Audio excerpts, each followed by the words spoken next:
여호수아서 3장 1절에서 13절입니다. 3장 1절 제가 먼저 읽겠습니다. 또 여호수아가 아침에 일찍이 일어나서 그와 모든 이스라엘 자손들과 더불어 시딤에서 떠나 요단에 이르러 거기 건너가기 전에 거기서 유숙하니라. 사흘 후에 관리들이 진중으로 두루 다니며 백성에게 명령하여 이르되 너희는 레위 사람 제사장들이 너희 하나님 여호와의 언약궤에 매는 것을 보거든 너희가 있는 곳을 떠나 그 뒤를 따르라. 그러나 너희와 그 사이 거리가 2000규빗쯤 되게 하고 그것에 가까이 하지는 말라. 그리하면 너희가 행할 길을 알리니 너희가 이전에 이 길을 지나보지 못하였음이니라 하니라. 여호수아가 또 백성에게 이르되 너희는 자신을 성결하게 하라. 여호와께서 내일 너희 가운데 기이한 일들을 행하시리라. 여호수아가 또 제사장들에게 말하여 이르되 언약궤를 메고 백성에 앞서 건너라 하매 곧 언약궤를 메고 백성에 앞서 나아가니라. 여호와께서 여호수아에게 이르시되 내가 오늘부터 시작하여 너를 온 이스라엘의 목전에서 크게 하여 내가 모세와 함께 있었던 것 같이 너와 함께 있는 것을 그들이 알게 하리라. 너는 언약궤를 맨 제사장들에게 명령하여 이르기를 너희가 요단 물가에 이르거든 요단에 들어가서 하라. 여호수아가 이스라엘 자손에게 이르되 이리 와서 너희 하나님 여호와의 말씀을 들으라 하고 또 말하되 살아계신 하나님이 너희 가운데에 계시사 가나안 족속과 헷 족속과 히위 족속과 브리스 족속과 기르가스 족속과 아모리 족속과 여부스 족속을 너희 앞에서 반드시 쫓아내실 줄을 이것으로 너희가 알리라. 보라 온 땅에 주의 언약궤가 너희 앞에서 요단을 건너가나니 이제 이스라엘 지파 중에서 각 지파에 한 사람씩 12명을 택하라. 같이요. 온 땅에 주 여호와의 궤를 맨 제사장들의 발바닥이 요단물을 밟고 멈추면 요단물 곧 위에서부터 흘러내리던 물이 끊어지고 한 곳에 쌓여 서리라. 아멘. 우리 지체들과 인사만 하겠습니다. 앞뒤로 인사하겠습니다. 주의 이름으로 사랑합니다. 네, 반갑습니다. 날씨가 점점 더 더워지고 있습니다. 우리는 날씨에 영향을 받지 않지만 그러나 우리 마음에는 더 뜨거운 태양보다 뜨거운 열정이 있습니다. 그게 뭐냐면 하나님의 사랑입니다. 우리 하나님의 그 사랑이 많은 사람들 녹여서 하나님의 은혜 강가로 나올 수 있도록 우리 가운데 하나님의 기쁘신 은혜가 있기를 주님의 축원드립니다. 여호수아 1장 2장은 여호수아가 이스라엘 지도자가 되어서 가나안 정복을 위해 여리고 성읍을 정탐한 사실이 1장 2절에 나옵니다. 그리고 가나안 땅에 있는 여리고를 전념하기 앞서 이스라엘 백성들은 시딤에서 떠나 요단강 근처에 유숙합니다. 여리고 두 정탐권의 신앙적 이야기를 듣고 힘을 얻은 백성들이 이제 요단강을 건너 가나안 땅에 입성하기 위해 본격적으로 준비를 하는데 1절에서는 요단 강가에서 진을 치는 것을 볼 수 있고 그리고 2절부터 4절까지는 3일 후에 갈릴리에 행진하는 방법을 가르쳐 줍니다.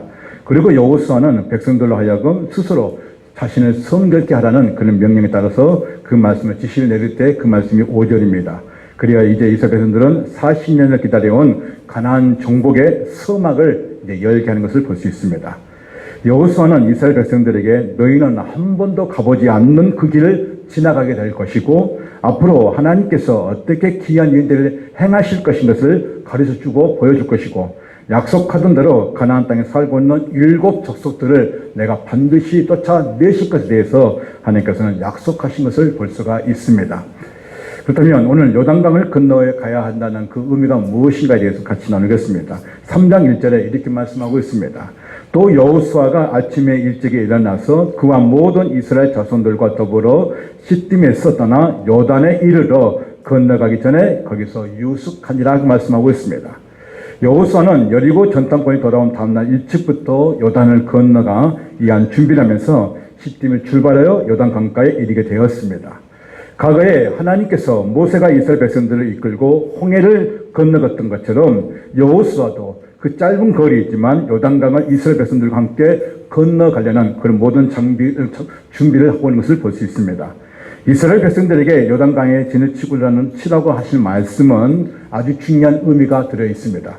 그것은 하나님께서 새 시대를 여시기 직전에 결정적인 순간을 의미하기도 합니다. 요단강은 단순한 강이 아니라 하나님의 약속을 향한 마지막 관문이자 인생의 전환점이라고 볼 수 있습니다.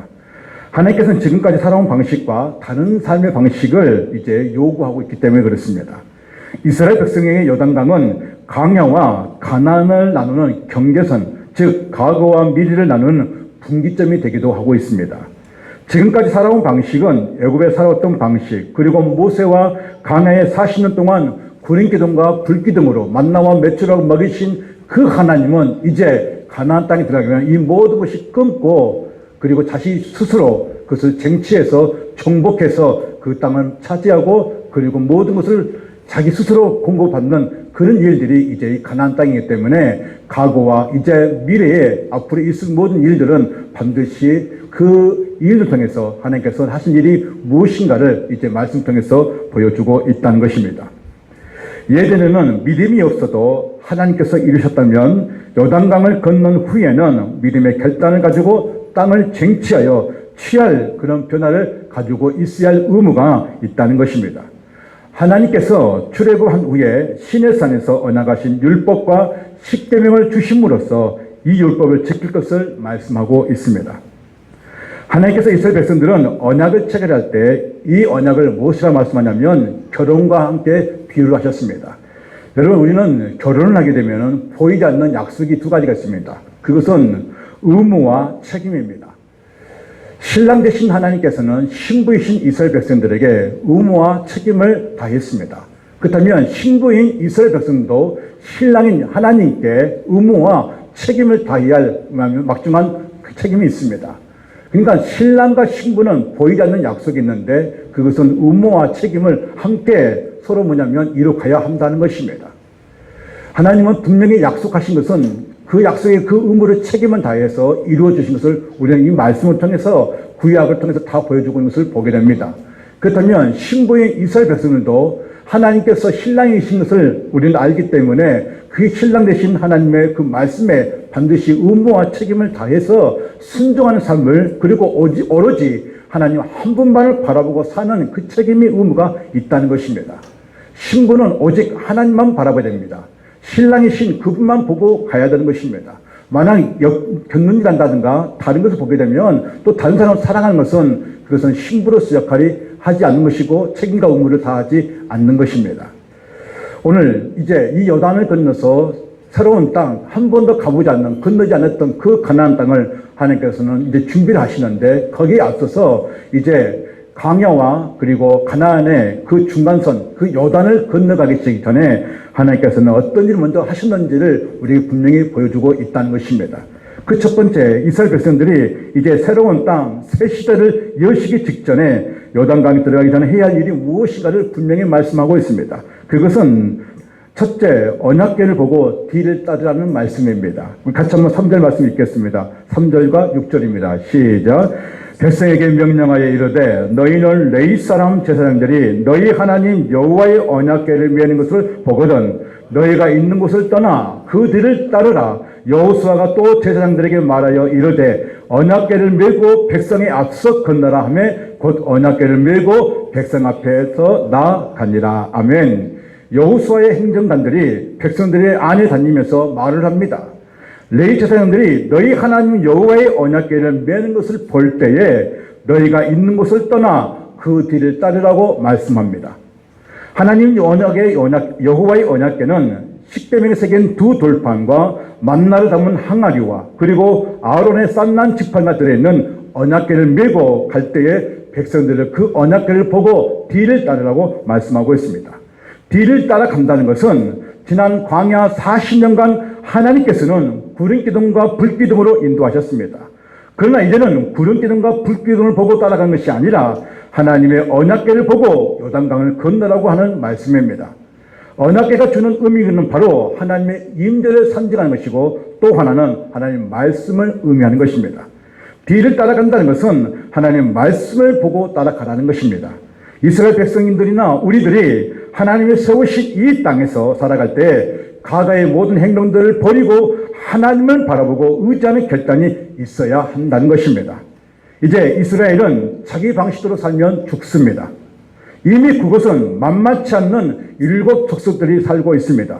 이 족속들은 싸워서 물리치고 정복해서 땅을 차지해야 하는 것입니다.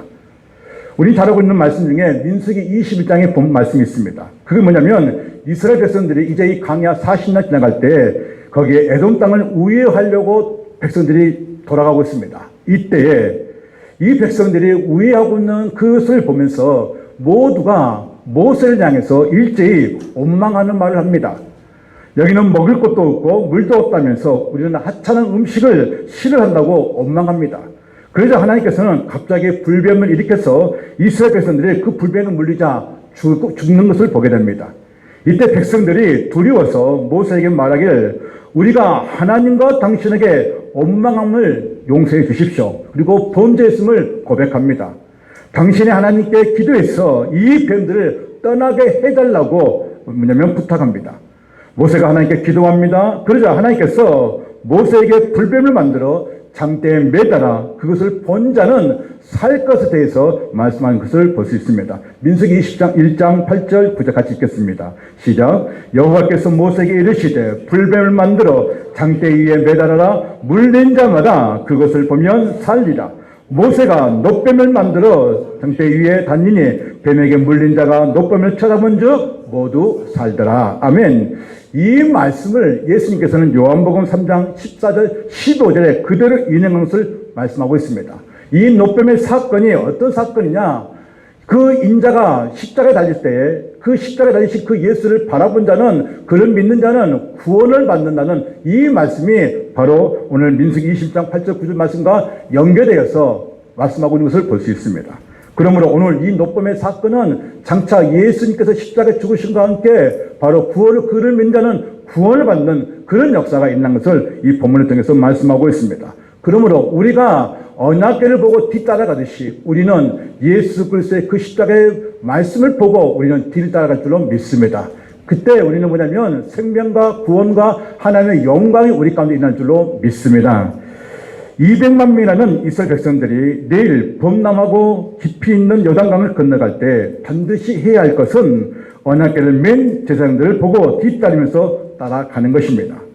내일이라는 시간을 준비하기 위해서는 오늘 하나님을 바라보고 따라가는 훈련이 되어 있어야 하는 것입니다. 훈련되지 않으면 내일은 아니 그 다음 날도 의미 없는 삶을 살게 될 것입니다. 내일이라는 시간이 내게 의미가 있기 위해서는 오늘 우리는 하나님의 언약궤를 바라보고 그 언약궤를 맨 제사장들을 뒤를 따라가는 것이 오늘 우리가 해야 할 일인 것입니다. 그래야 내일이라는 그 시간에 하나님의 카이로스 그 시간대에 하나님께서 놀라운 이적과 그 기적을 이스라엘 백성들에게, 그런 오늘 우리에게 분명히 보여주는 것을 오늘 이 말씀을 통해서 우리에게 보여주고 있다는 것입니다. 지금부터 500년 전 종교개혁자들은 마틴 루터 칼빈이 종교개혁 5대 강령을 외쳤습니다.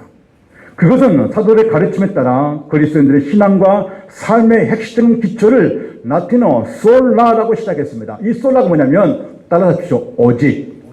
솔라가 오직이라는 뜻입니다. 오직. 오직이라는 교리를 외쳤습니다. 첫째, 솔라 스크립트라는로서 오직 성경을 회복하라는 것입니다. 그래서 우리가 지금 화면에 본 것처럼 5가지 이 종교개혁자가 외쳤던 5대 강령 5가지가 있는데 그 첫 번째 뭐냐면 오직 성경 솔라 스크립툴라입니다.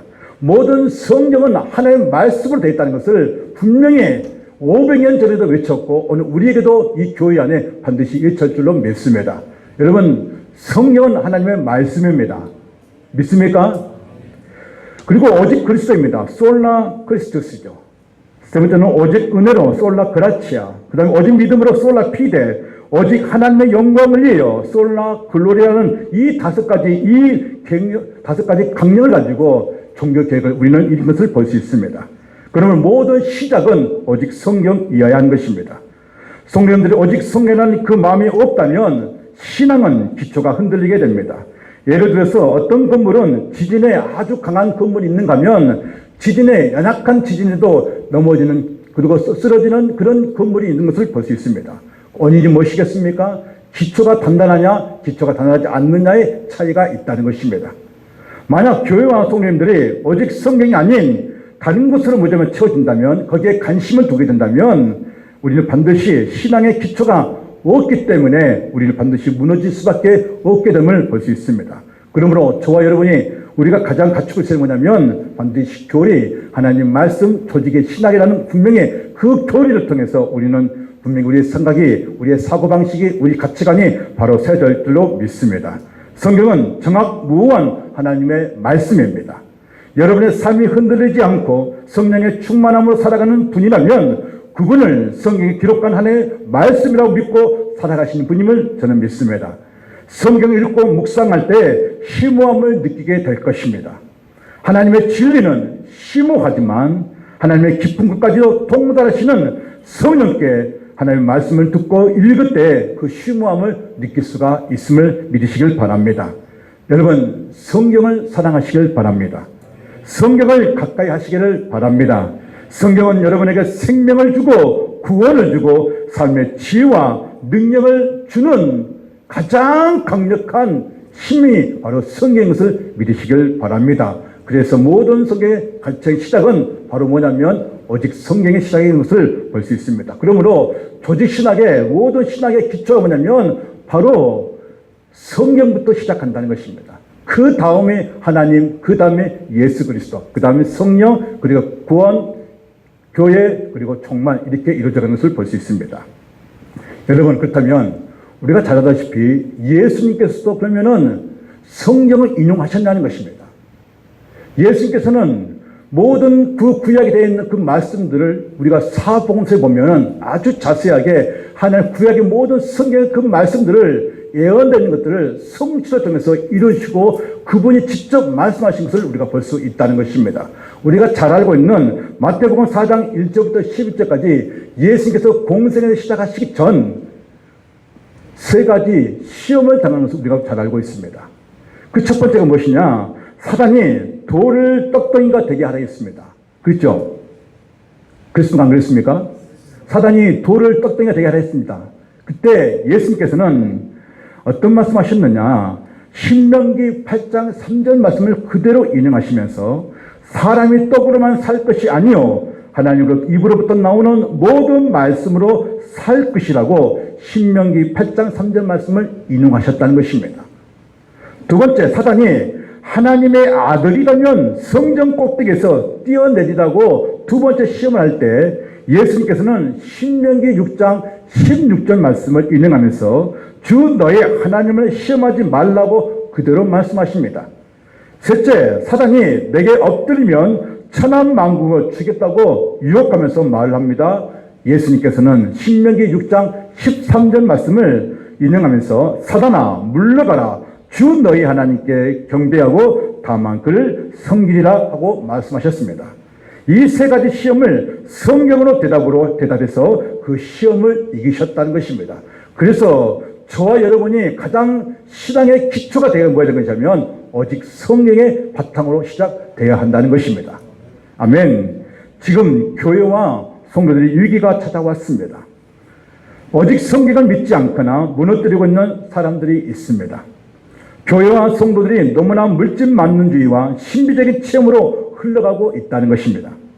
이런 것을 조언하거나 심차시지 마시길 바랍니다.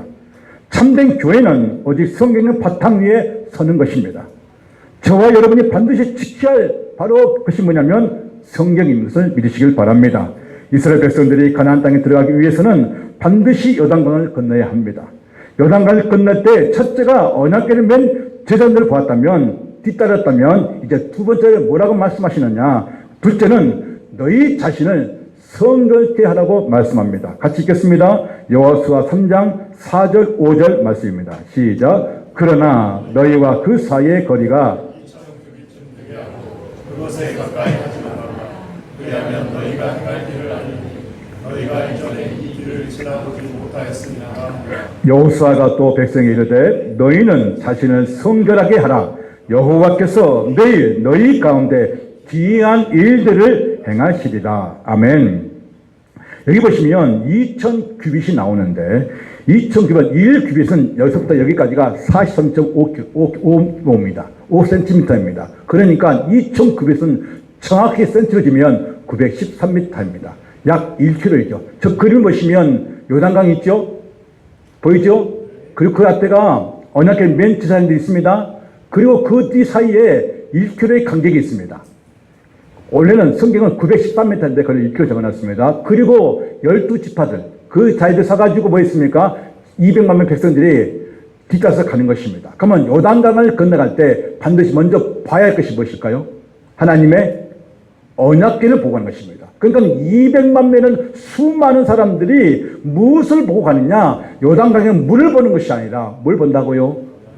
언약궤, 하나님의 그 임재하시는 그 장소, 그리고 하나님 그 말씀을 보고 간다는 것입니다.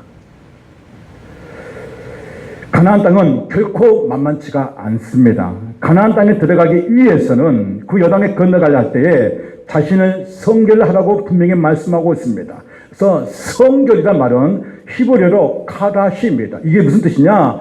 거룩하게 구별하라는 뜻입니다. 그리고 씻다, 몸을 씻다, 그런 뜻이 있습니다. 그러니까 너희가 요단강을 건너기 전에 오늘 너희가 할 일이 무엇이냐? 뭐 하라고요? 성결, 너희가 거룩하라는 것입니다. 여기서 거룩하라는 것은 외적인 것도 거룩한 중요하지만 가장 중요한 것은 우리 내면의 것들을 거룩함으로 채워져 있어야 한다는 것입니다. 이전까지는 너희 마음대로 살고 너희 마음대로 행동하고 너희 마음대로 모든 걸 했다면 오늘 이 시간만큼은 성결, 거룩함으로 구별시켜서 오직 여호와 하나만 바라볼 수 있는 그런 준비된 하루를 준비하라는 말씀인 것입니다. 사랑하는 성도님, 요단강을 건너기 전에 먼저 우리가 할 것이 무엇이냐? 그것은 언약궤를 보고 따라가는 것이고, 두 번째는 우리 마음을 뭐라고요? 성결케 하라는 것입니다. 구별하라는 것입니다. 죄에서 멀어지라는 것입니다. 죄의 자리에 서지 말라는 것입니다. 유혹의 자리를 피하라는 것입니다. 사람은 싸우는 것이고 죄의 유혹은 피하는 것입니다. 그 자리를 떠나는 것입니다. 그러므로 우리는 오늘 자신의 성결, 과다시 거룩함을 반드시 드러낼 때에 하나님께서는 그 요단을 건널 수 있도록 인도해 주시겠다고 분명히 말씀하고 있음을 오늘 성경을 믿으시길 바랍니다. 그러므로 내일 요단강을 건너기 위해서는 오늘 반드시 할 것이 무엇입니까? 거룩함입니다. 내일 하나님의 이적과 기적을 보기 위해서는 오늘 우리가 할 일은 무엇일까요? 거룩입니다. 이 백성들의 모든 마음은 광야 시대를 거쳐올 때 그들의 내면의 모습은 온통 불평, 불만, 원망의 말이었고 그런 마음을 갖고 있었습니다. 그러나 오늘 하나님께 분명히 말씀한 뭐냐면 원망과 불평과 그런 모든 것을 제거시키고 하나님께 다시 거룩한 마음을 준비해서 하나님의 요단을 건널 수 있는 그런 준비된 마음을 자세를 가지라고 말씀하고 있다는 것입니다. 그렇다면 이 가나안 땅은 어떤 것일까요? 하나님께서 이 가나안 땅을 반드시 주시겠다고 약속하시는데 우리 같이 한번 보도록 하겠습니다. 자, 9절과 10절 말씀 읽겠습니다. 시작. 여호수아가 이스라엘 자손에게 이르되 이리 와서 너희 하나님 여호와의 말씀을 들으라 하고 또 말하되 살아계신 하나님이 너희 가운데 계시사 가나안 족속과 헷 족속과 히위 족속과 브리스 족속과 기르가스 족속과 아모리 족속과 여부스의 족속을 너희 앞에서 반드시 쫓아내실 줄을 이것으로서 너희가 알리라. 아멘. 여러분, 이 7 족속들의 특징이 뭔지 아십니까? 그것은 무질서, 타락, 교만, 세속적인 가치, 그리고 육체적 쾌락, 정욕, 그리고 두려움, 불만, 불평, 이 모든 것이 이 족속들 안에 다 들어있다는 것입니다. 그런데 반드시 이 가나안 족속들은 만만치 않는 블레셋 같은 그런 골리앗 같은 그런 거인족들이 살고 그리고 싸움을 잘하는 니누 족속들이 살고 있는 그런 족속이기 때문에 어느 누구도 함부로 할 수 없는 그 7 족속들이 살고 있다는 것입니다. 그런데 하나님께서 뭐라고 말씀하셨습니까? 반드시 뭐라고요? 내가 쫓아내 주시겠다고 약속하고 있다는 것입니다. 이스라엘 백성들은 하나님의 뜻을 이루어가는 백성들이어야 된 것입니다. 하나님은 이스라엘 백성들을 통해서 하나님께서 그 거룩함을 통해서 오직 하나님의 언약만 바라보고 산 자들은 이 가나안 땅을 정복해 해 주실 것을 약속한 것을 볼 수 있습니다. 예전에는 사람을 속이고 거짓과 수수져서 살았던 자라면 이제는 하나님의 위에 살고 하나님을 다스리는 민족이 되어야 한다는 것을 말씀하고 있습니다. 우리는 잘 알다시피 출애굽기 19장에 이스라엘 백성들이 신산에 도착합니다. 하나님께서 모세에게 말씀하시는데 이 백성들에 가서 오늘과 내일 그들을 선택할 것을 그리고 옷을 빨 것을 말씀합니다. 이들은 출애굽기 19장 10절과 11절에 그 말씀대로 이제 옷을 빨아서 그리고 셋째 날을 기다리며 하나님의 때를 준비합니다. 이때 이 백성들이 옷을 빨고 마음을 깨끗하게 할 때에 3일 후에 시내사에서 하나님께서 강림, 재림하시면서 우리가 볼 수 있다는 것입니다. 그러면 출애굽기 19장과 오늘 이 본문 여호수아 3장에서 똑같이 성결하라는 것은 하나님께서 역사하시겠다는 것입니다. 하나님께서 시에서 강림하신 것처럼 오늘 이 요단강에 하나님께서 역사하셔서 너희와 함께 하시겠다는 것을 직접 보여주시겠다는 약속의 말씀이 뭐냐면 성결케 하라는 것입니다. 그러면 오늘 저와 여러분이 할 일이 무엇이냐? 내일 하나님의 역사를 보기 위해서는 오늘 우리는 하나님 앞에 성결한 자세와 성결한 마음으로 우리가 서 있어야 한다는 것입니다. 성결한 삶을 통해서 하루에 하루 삶을 살아가야 한다는 것입니다. 실제로 이스라엘 백성들은 하나님의 약속의 말씀을 붙잡고 살아갈 때에 하나님의 말씀을 붙잡고 살아갈 때에 그들은 성결한 삶을 살았는가? 그리고 오직 여호와 하나님을 보고 살았는가? 우리는 성경 쭉 보다 보면 그렇지 않다는 것입니다. 어디서 그것을 우리가 더 잘할 수 있느냐? 그것은 열왕기상 18장에 우리가 잘 아다시피 엘리야 선지자와 바알 선지자 450명이 가면서 싸울 때에 이 엘리야 선지자가 이 백성들 향해서 뭐라고 말씀인지 분명히 우리는 잘 알고 있습니다. 우리 같이 한번 읽도록 하겠습니다. 18장 21절입니다. 시작. 엘리야가 모든 백성에게 가까이 나가 이르되 너희가 어느 때까지 둘 사이에 머뭇머뭇하려느냐? 여호와가 만일 하나님이면 그를 따르고 바알이 만일 하나님이면 그를 따를지니라 하니 백성이 말 한마디도 대답하지 아니하니라. 자 보세요. 엘리야서 뭐라고 말씀하고 있습니까? 너희가 언제까지 그 중간에 끼어서 하나님도 아니고 바알도 아니고 그 사이에 끼어서 머뭇머뭇거리냐고 지금 책망의 말씀을 하고 있다는 것입니다. 너희가 믿는 하나님이 진짜 하나님은 하나님 쫓아가고 너희가 믿는 그 가짜신 바알이 하나님이면 그 신을 쫓아가라고 분명히 말씀하고 있는데 이 백성들이 아무런 말도 하지 않는다는 거예요.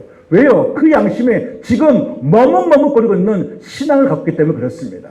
사랑하는 성도님, 오늘 여러분이 결단해야 됩니다. 오늘 결단한 것은 머뭇머뭇거리는 신앙이 아니다. 하나님이 진짜 신이면 하나님을 선택하고 우상 그 바알이 신이면 그 우상을 선택해야 되는 것입니다. 분명한 것은 하나님을 선택한 길을 건 자는 하나님은 늘 위대한 일을 하나님 분명히 보여주신다는 것이고 거짓신 바알을 쫓아가면 너의 인생의 끝이 종말이 바로 지옥이라는 것을 말씀하고 있다는 것입니다. 그렇다면 여러분 지금 어디에 서 있습니까? 여러분 지금 하나님이십니까? 아니면 세상이십니까? 여러분은 하나님이십니까? 아니면 바알이십니까? 여러분이 믿는 신앙의 지금 기준은 어디에 있습니까? 아직도 강에서 헤매고 있습니까? 아니면 이제 강야를 지나 하늘의 적각골 흐르는 땅, 그 가나안 땅을 가려고 준비하고 그 요단강에 서 있으십니까? 하나님의 백성들은 이제 뒤를 돌아보지 않는 것입니다. 하나님의 백성들은 믿음을 가지고 전진해 가야 하는 것입니다. 오늘날은 우리 삶에 주는 이 삶을 머뭇머뭇거리면서 자로 재듯이 어느 것이 나에게 더 유익이 된가 를 보는 것이 아니라 진짜 신앙에는 진짜 믿음 있는 사람은 그것을 재지 아니하고 하나님을 선택하면서 언약궤를 보고 따라간 백성들처럼 그리고 성결한 삶을 살고자 하는 그 백성들처럼 오늘 우리가 결단할 때 하나님께서 역사하는 것을 볼 수 있다는 것입니다. 그러면 오늘 준비할 때 내일은 하나님께서 역사하십니다. 아멘. 자, 3장 5절 다시 한번 같이 읽겠습니다. 3장 5절입니다. 시작. 여호수아가 또 백성에게 이르되 너희는 자신을 성결하게 하라. 여호와께서 아주 중요한 단어 나와요. 뭡니까? 내일 너희 가운데 귀한 일들을 행하시겠다는 거예요. 내일 내가 기적을 너희한테 보여주겠다는 거예요. 언제예요? 내일이에요. 그렇다면 오늘 뭐 해야 될까요? 오늘 뭐 해야 될까요? 성결해야 되는 거예요. 무엇을요? 우리의 마음을. 그 또 하나는 뭐일까요? 요단강 건너갈 때 누굴 바라봐야 될까요? 언약궤를 보고 가야 되는 거예요. 우리가 똑바로 쳐다볼 걸, 우리가 똑바로 보고 갈 건 뭐냐면 하나님의 언약궤를 보면서 우리가 성결한 마음으로 오늘 살면 하나님께서 내일 너희가 알지 못하는 그 기이한 일들을, 그 기적을 너희에게 보여주시겠다고 오늘 3장 5절에 약속하고 있다는 것입니다. 그렇다면 그 귀한 일이 무엇일까요? 하나님께서 내일 보여줄 그 귀한 일이 무엇일까요? 그것은 3장 11절부터 13절 말씀입니다. 같이 읽겠습니다. 시작. 보라, 온 땅의 주의 언약궤가 너희 앞에 요단을 이제 이스라엘 지파 중에서 각 지파에 한 사람씩 늘 그령을 갖다라. 온 땅의 주 여호와의 궤를 맨 제사장들의 발바닥이 요단물을 밟고 멈추면 요단물 곧 위에서부터 흘러내리던 물이 끊어지고 한 곳에 쌓여 서리라. 아멘. 오늘 성결한 삶을 준비했던 이스라엘 백성들에게 하나님께서는 언약궤가 내일 앞에서 요단강 물을 밟고 멈출 때에 흐르던 물이 끊어지고 그리고 한 곳에 쌓일 것을 말씀하고 있습니다. 왜 하나님께서 12 제사장을 택하고 하나님의 법궤를 맨 제사장들이 요단강물에 발을 담그자 흐르던 물이 멈추고 더 이상 흐르지 않게 하셨을까? 저는 이 말씀을 고민했습니다. 그리고 다시 묵상을 했습니다. 왜 이렇게 하셨을까? 물론 우리가 출애굽할 때 홍해를 건넜었던 우리 가족이 잘 알고 있습니다. 근데 그 똑같이 이 가정을 출애굽 2세들에게 또 보여주고 있는 것입니다. 출애굽 1세들은 뭘 봤습니까? 홍해를 건너는 것을 봤습니다. 지금 이 시대는요, 출애굽 2세대예요. 그러니까 출애굽 2세대는 하나님이 어떤 위대하신 분인지 잘 모릅니다. 그래서 다시 출애굽 2세들에게 보여주고자 한 것은 여러 가지가 이유가 있는데 그게 두 가지 뭐냐면 첫 번째는 약속의 성취란 겁니다. 두 번째는요, 후대에 하나님의 믿음을 전수하는 것을 가르치기 위한 것입니다. 후손들에게 하나님께서 이 요단강을 건너게 하셨다는 것을 가르쳐 주라고 믿음으로 살라고 이 말씀을, 이 사건을 보여주고 있다는 것입니다. 먼저 볼까요? 1장 2절 보시면 여호수아 1장 2절에 약속의 성취를 보는데 같이 읽겠습니다. 시작. 내 종 모세가 죽었으니 이제 너는 모든 백성과 더불어 일어나 이 요단을 건너 내가 그들 곧 이스라엘 자손에게 주는 그 땅으로 가라. 그러니까 여호수아 1장에 모세가 죽었습니다. 그런데 죽었는데 그 이스라엘 다음에 이을 후계자가 누구냐면 여호수아예요. 근데 여호수아에게 하나님께 약속하셨습니다. 뭐냐? 지금 너희는 이 가나안 땅에 가까이 와 있지만 지금 너희는 이 가나안 땅에 오는 것이 잘 몰라. 그러나 나는 이 가나안 땅을 이미 너에게 주는 땅이라고 주었다고 과거에 말씀하고 있다는 거예요. 그러니까 하나님 계획이 뭐냐면 이미 이 가나안 땅을 누가 주었다는 거예요? 이스라엘 백성들에게 주었다는 것입니다. 그리고 3장 17절에 성취가 이루어진 것을 보여주고 있는 것을 볼 수 있습니다. 여러분, 약속의 성취가 무엇입니까? 그것은 하나님이 한 번 하신 말씀은 이루어 가신다는 것을 말씀하고 있다는 것입니다. 또 하나, 우리가 또 하나 볼 수 있는 게 뭐냐면 후대에 하나님의 믿음을 전수하는 것인데 그것은 어디 나와 있느냐? 4장 6절 7절입니다. 우리 같이 한번 읽어보도록 하겠습니다. 4장 6절 7절 바로 그 뒤에까지 나오죠. 자, 6절 7절 후대에 이 요단강에 대해서 물어볼 때 이렇게 말하는 것입니다. 6절 7절 시작. 이것이 너희 중에 표징이 되리라. 후일에 너희 자손들이 물어 이르되 이 돌들은 무슨 뜻이냐 하거든 그들에게 이르기를 요단물이 여호와의 언약궤 앞에 끊어졌나니 곧 언약궤가 요단을 건널 때에 요단의 물이 끊어졌으므로 이 돌들이 이스라엘 자손에게 영원한 기념이 되리라 하리라. 아멘.